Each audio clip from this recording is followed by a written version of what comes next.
Sector find कर सकते हैं। अब हम बात कर रहे हैं सेगमेंट की। तो सेगमेंट के लिए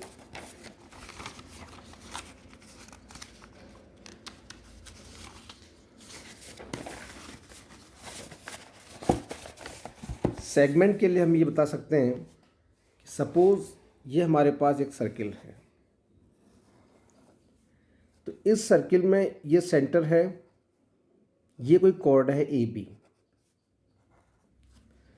तो ये कॉर्ड ए बी और करस्पॉन्डिंग आर्क, ये जो करस्पॉन्डिंग आर्क हम यहाँ पर देख रहे हैं ए बी आर्क,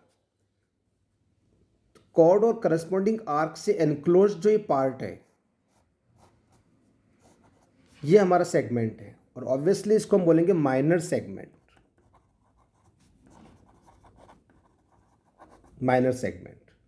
और जो रिमेनिंग पोर्शन ब्लैंक स्पेस दिखाई दे रहा है ये हमारा हो गया मेजर सेगमेंट। तो ये माइनर सेगमेंट और ये मेजर सेगमेंट। अब हमारे पास एक फॉर्मूला है length of arc of A sector. वो हमारे पास में है 2πr थीटा अपॉन 360। तो थीटा ऑब्वियसली यहाँ पर सेंट्रल एंगल है और पाई की वैल्यू हम एज यूजुअल 22/7 या 3.14 जो भी अप्रोप्रिएट होगा यूज़ करेंगे। आर हमारे पास में रेडियस है। अब सपोज हमें area of major sector find करना है। तो क्लियरली इस डायग्राम में आप देख सकते हैं कि यदि हम इस पूरे सर्किल के एरिया में से माइनर सेक्टर को यदि हम रिड्यूस कर दें तो हमारे पास में एरिया ऑफ मेजर सेक्टर जो है वो आ जाता है। तो हम यहाँ पर उसके लिए रिलेशन लिख सकते हैं एरिया ऑफ मेजर सेक्टर, तो area of circle minus area of minor sector, ये हमारे पास में रिलेशन आ जाता है एरिया ऑफ मेजर सेक्टर का।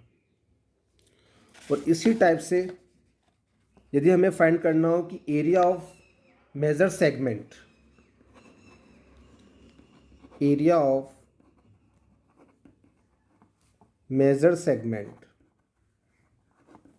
तो उसका रिलेशन आ जाएगा हमारे पास में, जैसे कि डायग्राम में क्लियर है कि ये जो सर्किल है इस सर्किल में यदि हम कंप्लीट सर्किल में से जो एरिया है सर्किल का उसमें से यदि हम माइनर सेगमेंट के एरिया को माइनस कर दें तो हमारे पास में area of major segment remaining रह जाता है। तो हम लिख सकते हैं इसके लिए area of circle minus area of the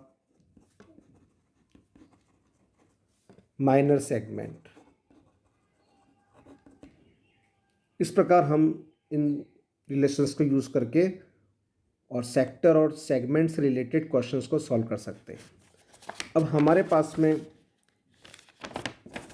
कुछ क्वेश्चंस हैं। इन क्वेश्चन से हमें ये मालूम चलेगा कि किस प्रकार हम फॉर्मूला यूज़ कर सकते हैं। फर्स्ट क्वेश्चन ये है, find the area of sector of a circle with radius 6 centimetre if angle of the sector is 60 degree. तो हमें एरिया ऑफ सेक्टर यूज़ करना है, फाइंड करना है। तो एरिया ऑफ सेक्टर जैसे कि हम जानते हैं फॉर्मूला है πr² थीटा अपॉन 360। तो यहाँ पर हमें रेडियस गिवन है 6 सेंटीमीटर और सेंट्रल एंगल 60 डिग्री गिवन है। बस अब हमें इस फॉर्मूले में हमें इंसर्ट करना है 22/7 6² and theta is 60 degree upon 360। हमने फॉर्मूले में वैल्यूज पुट किए हैं। तो ये हमारे पास में 6² में 36,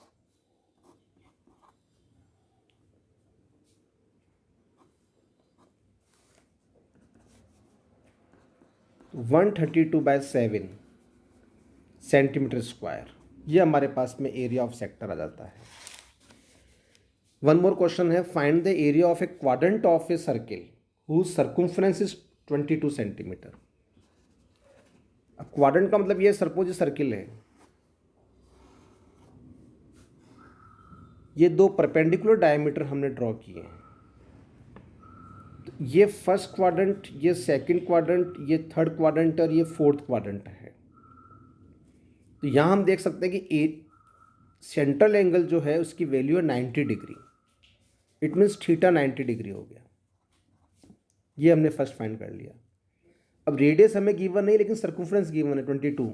इट मीन्स हम लिख सकते हैं 2πr इज इक्वल टू 22, यानी रेडियस हमारे पास में आ जाती है 22/2π। यदि हम यहाँ पर वैल्यूज पुट कर देते हैं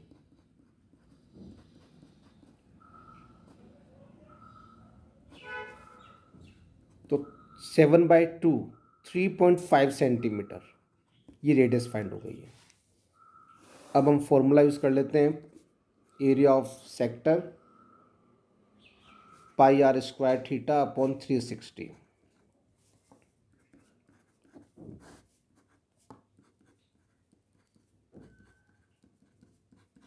थीटा हमारे पास 90 है और 360। इसको सॉल्व करके हम easily area of quadrant find कर सकते हैं। लास्ट प्रॉब्लम एक ये हमारे पास में हो रहा है, the length of the minute hand of a clock is 14 centimetre, find the area swept by the minute hand in 5 minutes. कहने का मतलब है कि मिनट हैंड की इन्होंने लेंथ 14 सेंटीमीटर है। इट मीन्स ये रेडियस है हमारे पास, ये रेडियस है 14 सेंटीमीटर। अब मिनट हैंड 5 मिनट्स में कितना एरिया कवर कर रहा है, तो उसके लिए पहले हमें सेंट्रल एंगल फाइंड करना पड़ेगा। तो हम जानते हैं कि मिनट हैंड जो है वो 60 मिनट में 360 डिग्री का एंगल बनाता है minute hand. It means 1 minute में जो एंगल बना रहा है वो बना रहा है 6 डिग्री का मिनट हैंड। तो इन 5 मिनट एंगल बनेगा 30 डिग्री का, यानी सेंट्रल एंगल हमारे पास में आ गया है 30 डिग्री। रेडियस 14 सेंटीमीटर है। अब हमें एरिया फाइंड करना है। अगेन फॉर्मूला यूज हो जाएगा πr² θ/360। अब यहाँ पर हम पाई की वैल्यू 22/7, रेडियस की वैल्यू 14, थीटा की वैल्यू 30 पुट करके, और जब उसको कैलकुलेट करेंगे तो हमें एरिया फाइंड हो जाएगा। तो इस प्रकार इस सेक्टर और सेगमेंट से रिलेटेड हमने कुछ एप्लीकेशंस फार्मूले के थ्रू समझी हैं, उनकी डेफिनेशन समझी हैं। तो डेफिनेटली आपको इससे हेल्प मिलेगी और इससे रिलेटेड आप क्वेश्चंस को सॉल्व कर पाएंगे। Thank you. आपको ये वीडियो कैसा लगा, इसकी इन्फॉर्मेशन आप इसको लाइक करके दें, इसको सब्सक्राइब करें और इसकी नोटिफिकेशन रिंग आप बजाएं, जिससे कि आपको लेटेस्ट इन्फॉर्मेशन मिलती रहे। Thank you.